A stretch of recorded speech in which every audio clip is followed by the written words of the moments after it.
guys, it's Vicky, and today I have a video that I don't even know what this video is. I am making this video though because something has come to my attention that I noticed about myself that I thought was interesting, and I'm trying to figure it out with you all and to find out if you have a similar quirk. Okay, it's a reading quirk. Maybe it's not a quirk, isn't the right word, but it's just a trend I notice with myself in my reading that I want to explore more. So let's get into it.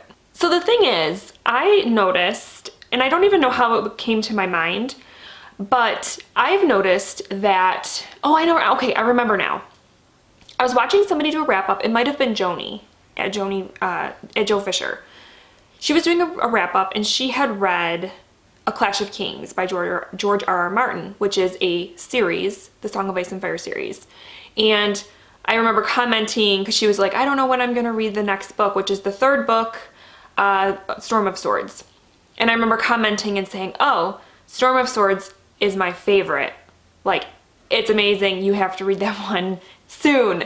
And it got me thinking about other series. And I noticed that I have this thing where the third book in a series tends to be my favorite of a series. And I don't know why. So like, for example, okay, let's start with like the creme de la creme of series. Harry Potter.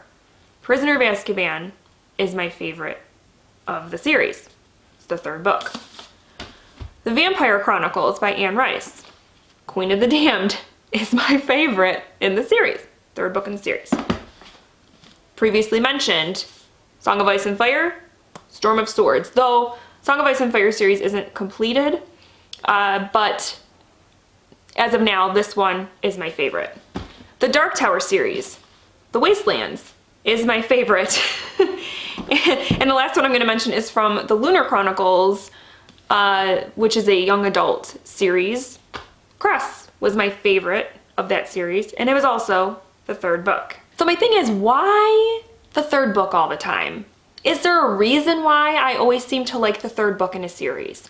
And so I've been kind of thinking about it and trying to figure out what it is about the third book that seems to be just that sweet spot in a series. And as you noticed, it doesn't really matter how many books are in the series, because, for example, the Lunar Chronicles was just a 4-book series.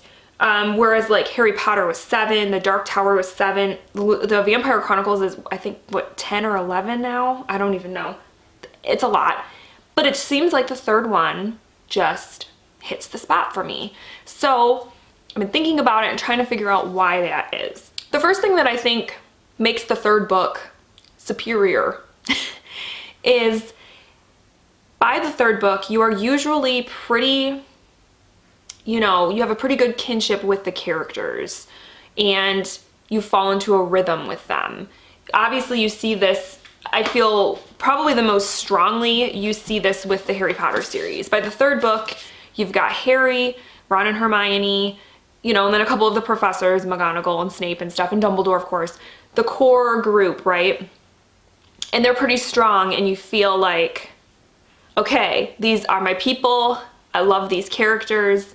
And then, so you just feel like you really know them. And so that allows, sometimes, not in all of these, but sometimes allows for other characters to be introduced.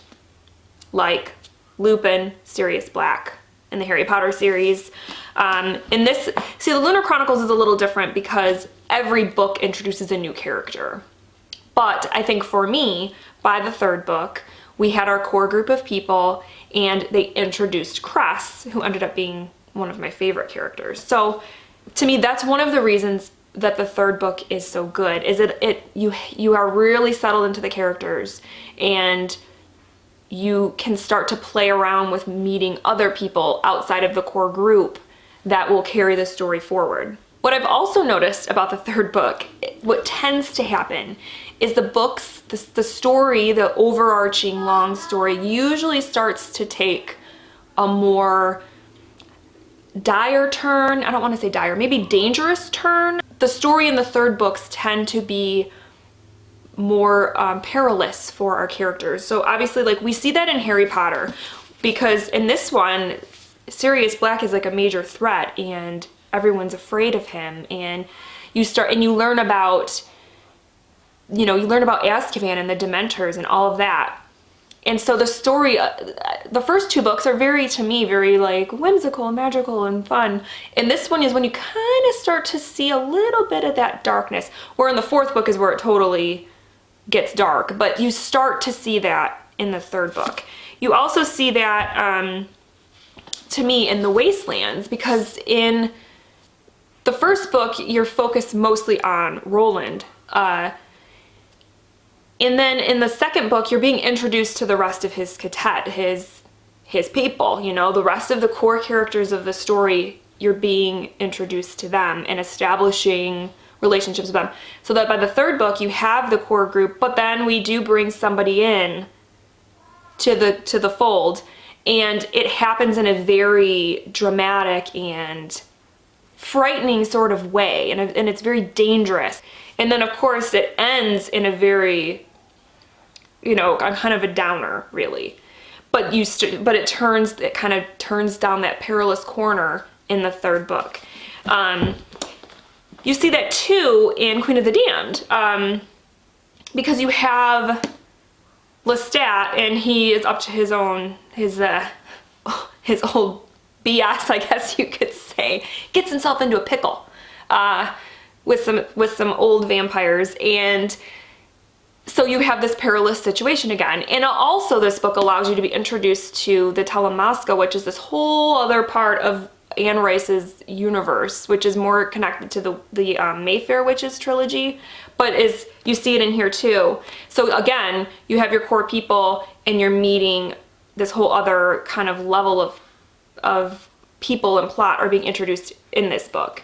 So, and there's quite a lot of danger in this one as well. And then, we want to talk about danger in a book that will like punch you in the face, not only once, not only twice, but like 3 times, is A Storm of Swords. This book is just full of crazy plot twists that will just knock you on your butt. But basically, I think that's why I like the 3rd book in a series, is because of the character development you get, the way the plot is moving forward. There's usually some sort of climactic event that is going to propel the series even further and really hook you. So, yeah. These are just some examples, of course. There are tons out there that I'm probably forgetting. But these were the ones that when I looked at my shelves, I went, yeah, 3rd book is my favorite. 3rd book is my favorite. 3rd book is my favorite. What is this?